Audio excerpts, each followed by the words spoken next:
Guess not all of Vesemir's teachings have receded into oblivion. A Witcher can forget to eat, to drink, to breathe even. But a Witcher never ever forgets to care for his blade. Yeah, I used to repeat that incessantly. Never tired of doing it either. What creature was it? Huh? Creature? One that gave you the scar over your left eye. It's new. I don't remember it. Souvenir from the Cockatrice of Spala. Another addition to the collection. Nothing special. Yours is healed beautifully, though. Avallac'h. He prepared some special ointments for me. But that was before the curse gripped him. Wonder where he is now.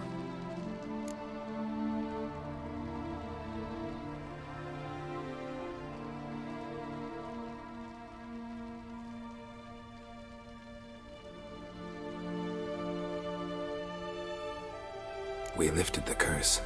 He's at Kaer Morhen, waiting for you. Are you serious? You must be. You'd not jest about something like that. A nice thing to wake up to. You trust him? Avallac'h? He's not let me down to date. Not once. Why exactly is Avallac'h helping you? Sages have never been fond of humans. He doesn't do it for me. It's about my power. As if it could ever be about anything else. Avallac'h tried to teach me how to control my ability. He was also making sure I didn't fall into Eredin's hands.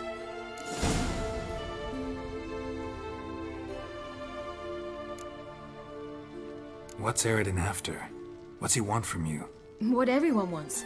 Control of my powers. His homeworld faces annihilation. Eredin's decided to invade ours. Brilliant, wouldn't you say? Can't achieve much on his own, so he needs to bring an army. Except his navigators can't possibly move him and thousands of NL between planes. Their abilities won't allow it. Whereas yours will. Exactly. And if I die in the process, well, that's a necessary sacrifice. How do you ever start traveling with Avallac'h? As soon as I'd left you and Yen on the Isle of Avalon, I found myself pursued.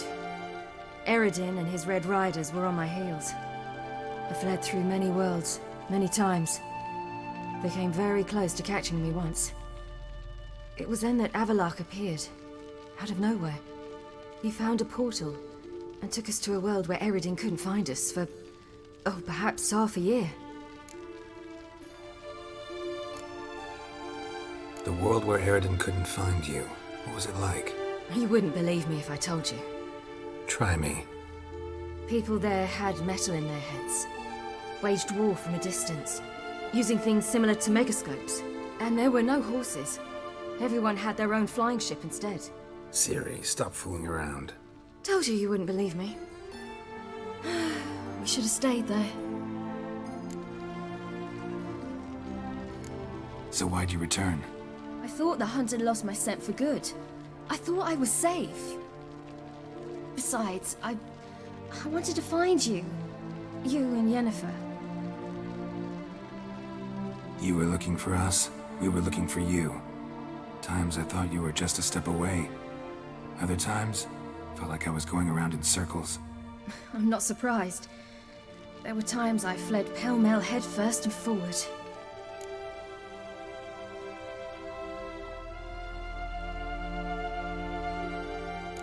So tell me how it happened, step by step.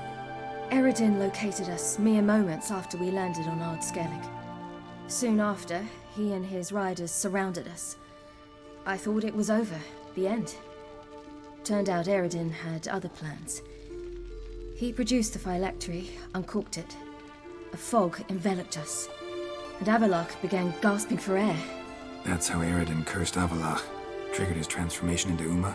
Yes. He didn't wish to kill him. Humiliation, that's what he was after. But Avallac'h refused to succumb without a fight. He cast a spell that wrought havoc in the Hunt's ranks. And in a full half of a forest on Ard Skellig. Yet it also gave us time to flee. Avallac'h opened a portal. I leapt in. He was supposed to follow right behind me, but something went awry. Impaired by the curse, he failed to reach the portal in time. We had agreed that if anything went wrong and we were separated, we would meet at his hideout in Velen. But you failed to meet there. Yes, we failed to. Once through the portal, instead of at Avalok's hideout, I landed right in the middle of Crookback Bog. I barely escaped the crones. And then there was the Baron. You know, he took me hunting. I killed a wild boar with my sword. I heard. A coincidence, really. I had no desire to hunt that day, but it felt wrong to refuse. I'd taken nothing remotely resembling a hunting weapon. I simply hadn't intended to hunt. I was wandering through the forest, breathing deep the air. And then I heard a strange sound. Unsettling. Boar attacked you? Mm-hmm. Big as a bison, and lumbering straight at me. And all I had was my sword. Had to manage. Did just fine, judging by how the Baron's men remember it. Simple soldiers, the whole lot. But we got along splendidly. A shame I had to leave. Flee. But I didn't want to bring the wild hunt down on them. Apart from which, I knew by then the curse was progressing. So instead of looking for Avalok, I decided to find you and Yen. So how'd you even meet a man like Horson Jr.? You and Yennefer were nowhere to be found, and I needed someone who could fix the phylactery. No ordinary craftsman would do. I needed a mage, one with extraordinary powers. Dandelion took it upon himself to help me. It was as if his honor depended on it. He arranged a meeting with a mage, but it proved a trap set by the temple guard. Failed to mention that. Probably didn't want to worry you.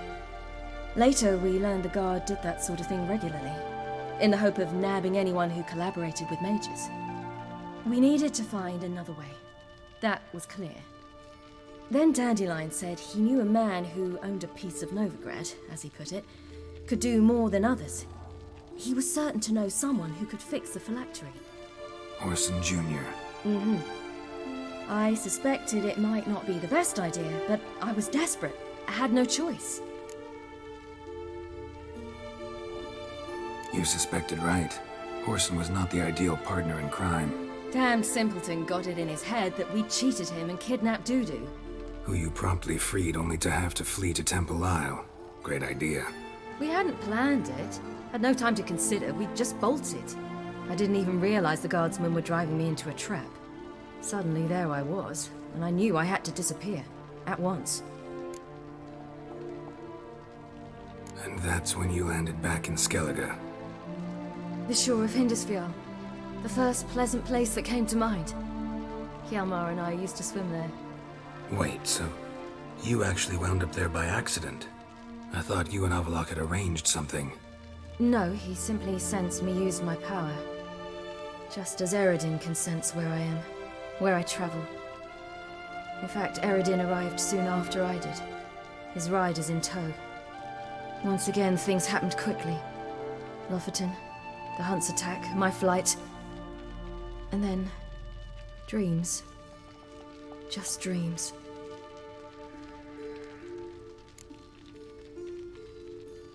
What did you dream? I've had nothing but nightmares lately. Pretty horrible. Likewise, for the most part. In one, a monster grown from a stillborn child chased you. Ugh, that was horrible.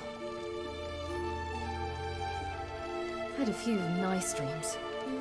For example, in one we sat around a fire, drinking good wine, and all around people danced and laughed. Like that one a lot better. Me too. But these dreams, and the others, ended in some tower. No matter what I dreamed, in the end, I would enter a tower. Recognize it? Know where it might be? Not sure. I don't think so, but there was something familiar about it. And something terrifying. The tower was stark and dead. But at the same time, I felt I had to enter it. Did you? No. Dreams all ended with me searching for the entrance. And the last time, instead of the tower, I saw your grizzled face. If not for the scar over your eye, I'd have thought I was still dreaming. I was afraid you were dead. Found some dwarves here. Said they'd try to wake you, but you were cold as ice and you weren't breathing. And yet you came in. Who listens to dwarves these days? Speaking of which, they're probably getting antsy. We should go. Got a boat on the beach. Once we land, we'll head for Kaer Morhen. On horseback. Right. Conventional means of travel. They're just better. Though a portal would be quicker. And draw Eredin to us immediately. Rather not risk it. Besides, I hate portals.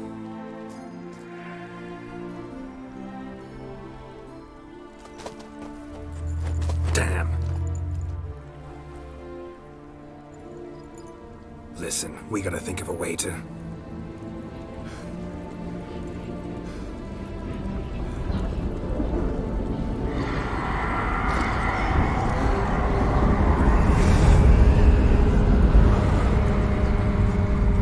get us out of here.